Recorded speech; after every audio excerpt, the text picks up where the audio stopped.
Good morning. तुम्ही tune आहात Venudhwani 90.4 FM KLE कनसूवरती. केली health guide phone in live show आपला सुरू झालेला आहे. आजचा विषय आहे वर्ल्ड कॅन्सर डे. आज वर्ल्ड कॅन्सर डे आहे, त्यानिमित्त हा विशेष प्रोग्राम आपण ऐकत आहोत. आणि कॅन्सर कसा होतो, काय कारणं असतात, काय लक्षणं आढळून येतात, काय ट्रीटमेंट आपल्याकडे आहे, या विषयावरती आज आपण चर्चा करणार आहोत. आणि या विषयावरती मार्गदर्शन करण्यासाठी आपल्यासोबत आहेत डॉक्टर कुमार विंचुरकर, जे केली कॅन्सर हॉस्पिटलचे तज्ज्ञ डॉक्टर आणि जवाहरलाल नेहरू मेडिकल कॉलेजमध्ये डिपार्टमेंट ऑफ सर्जिकल ऑन्कॉलॉजीचे प्रोफेसर आणि HOD आहेत. तुम्हाला या संदर्भातले काही प्रश्न असतील तर हॉटलाईन नंबर आहे 9019904904. या क्रमांकावरती तुम्ही आपले प्रश्न विचारू शकता. सर, वेणुध्वनीच्या स्टुडिओमध्ये आपलं स्वागत आहे. धन्यवाद. कॅन्सर म्हटलं की म्हणजे किती अवेअरनेस असलं लोकांमध्ये तरी सुद्धा कॅन्सर हा शब्द ऐकताच लोकांना भीती वाटायला लागते आणि टेन्शनही खूप येतं. तर मुळातच हा कॅन्सर आपल्याला होतो कसा सर? काही कारणं आपल्याला माहिती आहेत कॅन्सर कशामुळे होतो आणि काही कारणं आपल्याला माहिती नाही आहेत. तर जे आपल्याला माहिती आहेत त्याच्यात सगळ्यात महत्त्वाचं म्हणजे तंबाखूचं सेवन करणे.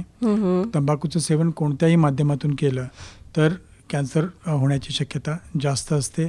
तोंडाचंच नव्हे तर अन्ननलिकेचं, फुफ्फुसाचं, मोठ्या आतड्याचं, प्रोस्टेट कॅन्सर, बऱ्याच कॅन्सर्स आजकाल तंबाखूच्या सेवनामुळे होतं.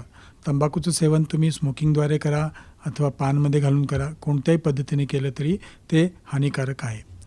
त्याचसोबत मद्यप्राशन हे पण खूप हानिकारक आहे. याचे दोन आणखीन तंबाखू आणि मद्यप्राशनाचे आणखीन दोन महत्त्वाचे प्रॉब्लेम्स म्हणजे एकतर ते कॅन्सर होण्यासाठी कारणीभूत आहेत, पण कॅन्सर झाल्यानंतर आपण जे ट्रीटमेंट देऊ ते सहन करण्याची क्षमता थोडी कमी होते. कारण उदाहरणार्थ सांगायचं तर मद्यप्राशन केल्यानंतर लिव्हरवर त्याचा परिणाम होतो आणि तो दुष्परिणाम असतो. आणि त्याच्यामुळे जे आपण समजा किमोथेरपीची गरज आहे तर जे औषधं आपण देऊ किमोथेरपीचे ते लिव्हर आणि किडनीच्या माध्यमातून ते शरीराच्या बाहेर फेकले जातात. तर ह्या लिव्हरची कपॅसिटी मद्यप्राशनामुळे कमी झाल्यामुळे पण त्याचा दुष्परिणाम आपल्यावर होतो. त्याचसोबत फिजिकल ॲक्टिव्हिटी कमी करणे किंवा काहीच न करणे, स्थूलपणा ज्याला आपण म्हणतो, हे एक महत्त्वाचं कारण आहे आजकालच्या वेळेत जे कॅन्सरचं एक प्रमुख कारण बनलेलं आहे. त्याचप्रमाणे लठ्ठपणा हा एक आपल्या हातात आहे जो आपण कंट्रोल करू शकतो. आणि लठ्ठपणामुळे पण बरेच कॅन्सर्स होतात. उदाहरणार्थ स्तनाचं कॅन्सर होऊ शकतो, गर्भाशयाच्या पिशवीचं कॅन्सर होऊ शकतो, ओव्हरीज अंडाशयाचं कॅन्सर होऊ शकतो. असे बरेच कॅन्सर्स फिजिकल इनॅक्टिव्हिटी आणि ओबेसिटीमुळे होऊ शकतात. त्याचसोबत आपण जे आणखीन काही बदल करू शकतो तर आपल्या हातात जे आहे ते आहार. तर ग्रीन लिफी व्हेजिटेबल्स, हिरवे पालेभाज्या आपल्या आहारात जास्त प्रमाणात पाहिजेत. त्याचसोबत फ्रूट्स खाल्ले पाहिजेत. आणि जंक फूड अवॉइड करणं खूप खूप महत्त्वाचं आहे. जंक फूड म्हणजे जे स्टोर्ड फूड आहे त्याच्यात जे काही प्रिझर्वेटिव्ज असतात ते आपल्या शरीराला हानिकारक ठरू शकतात. म्हणून जंक फूड आणि प्रिझर्व्ड फूड शक्यतो आपण टाळणं गरजेचं आहे. त्याचसोबत काही प्रमाणात थोडं मटणाचं पण आपल्या मोठ्या आतड्याच्या कॅन्सर होण्यात थोडासा भाग आहे असं काही संशोधनामध्ये निदर्शनास आलेलं आहे. म्हणून त्याचं पण प्रमाण कमी ठेवणं खूप महत्त्वाचं आहे. ओके. ह्या सगळ्या गोष्टी झाल्या ज्या आपल्याला माहिती आहेत.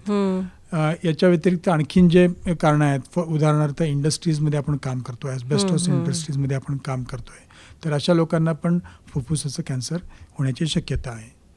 काही व्हायरल इन्फेक्शन्स आहेत जे आपण म्हणजे ज्याचं आपण ट्रीटमेंट घेतलं तर कदाचित आपण ते कॅन्सर टाळू शकतो.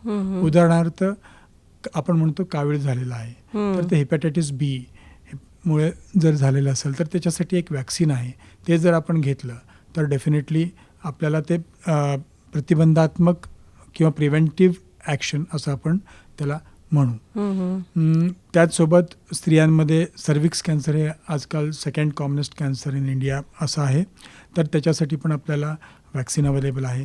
तर हे व्हायरसेसमुळे पण आपल्याला बरेच कॅन्सर्स होऊ शकतात. लिव्हर कॅन्सर, सर्विक्स कार्सिनोमा, त्याच्यानंतर ओरोफॅरेंजियल कॅन्सर्स आम्ही म्हणतो. तर ह्या सगळ्या कॅन्सर्स जे आहेत ते व्हायरल इन्फेक्शन्समुळे होऊ शकतात. हे आपण जरी झालं तरी त्याच्यासाठी ट्रीटमेंट घेऊन आपण ते टाळू शकतो.